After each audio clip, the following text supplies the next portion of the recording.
சேலம் பெரியார் பல்கலைக்கழகத்தில் பணியாற்றும் தனது உறவினரான பேராசிரியர் ஒருவரை பொறுப்பு நிதி அலுவலராக நியமனம் செய்த துணைவேந்தருக்கு ஆசிரியர்கள், தொழிலாளர்கள் கடும் எதிர்ப்பு தெரிவித்துள்ளனர். தமிழ்நாடு அரசு சார்பில் நிதி அலுவலரை நியமித்து பல்கலைக்கழகத்தை பாதுகாக்க வேண்டும் என்று அவர்கள் கோரிக்கை விடுத்துள்ளனர். சேலம் பெரியார் பல்கலைக்கழக துணைவேந்தர் பேராசிரியர் ஜெகநாதனின் நெருங்கிய நண்பரான ஊழல் மோசடியில் சிக்கிய முன்னாள் பொறுப்பு பதிவாளர் தங்கவேல் கடந்த பிப்ரவரி மாதத்தில் ஓய்வு பெற்றார்.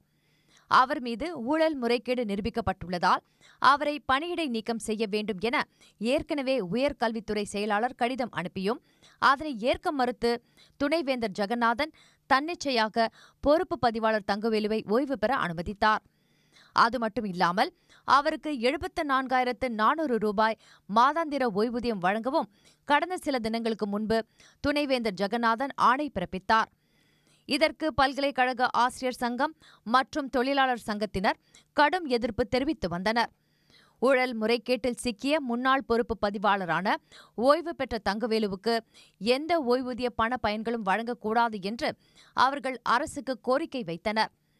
இந்த நிலையில் ஓய்வு பெற்ற பொறுப்பு பதிவாளர் தங்கவேலுவுக்கு ஓய்வூதியம் வழங்கினால் பிரச்சினையில் சிக்கிக்கொள்வோம் என பயந்து பெரியார் பல்கலைக்கழக நிதி அலுவலர் பணியில் இருந்து கடந்த சில தினங்களுக்கு முன் சரவண பெருமாள் தன்னை விடுவித்துக் கொண்டார்.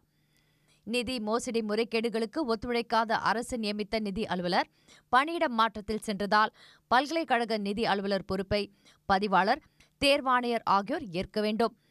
ஆனால் அவர்களும் நிதி அலுவலர் பொறுப்புக்கு வர அச்சம் தெரிவித்து மறுத்துவிட்டனர். இந்த நிலையில் பல்கலைக்கழக துணைவேந்தர் ஜெகநாதன் தனக்கு நெருக்கமான பேராசிரியர் கிருஷ்ணகுமாரை நியமித்தார்.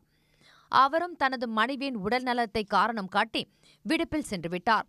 அதனைத் தொடர்ந்து கடந்த வாரம் கணிதவியல் துறை பேராசிரியர் பிரகாஷ் பொறுப்பு நிதியாளராக துணைவேந்தரால் நியமிக்கப்பட்டார். அவரும் தனக்கு நிதி அலுவலர் பொறுப்பு வேண்டாம் என்று கூறி விடுப்பில் சென்றுவிட்டார்.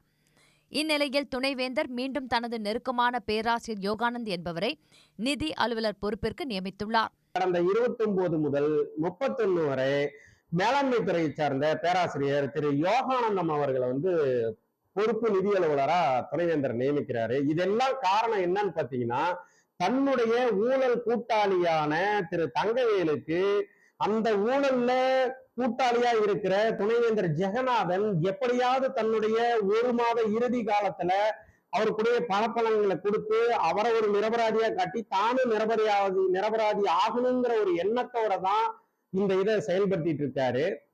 அதாவது முறையா பாத்தீங்கன்னா தமிழ்நாடு அரசு ஒரு நிதி அலுவலரை நியமிக்கணும் அப்படின்னு எங்களுடைய கோரிக்கை. இதற்கு பேராசிரியர்கள், ஆசிரியர்கள், பல்கலைக்கழக தொழிலாளர்கள் கடும் கண்டனம் தெரிவித்துள்ளனர்.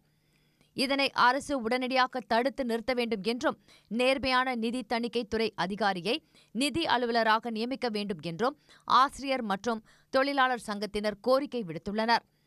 தமக்கு வேண்டிய தங்கவேலுக்கு தமது பதவி காலத்திலேயே பண பலன்களை வழங்கவே துணைவேந்தர் அதிக ஆர்வம் காட்டுவதாக குற்றம் சாட்டியுள்ள அவர்கள் அடுத்தடுத்த நிதி அலுவலர்கள் நியமனம் குறித்து உரிய விசாரணை நடத்த வேண்டும் என்று கேட்டுக் கொண்டுள்ளனர்.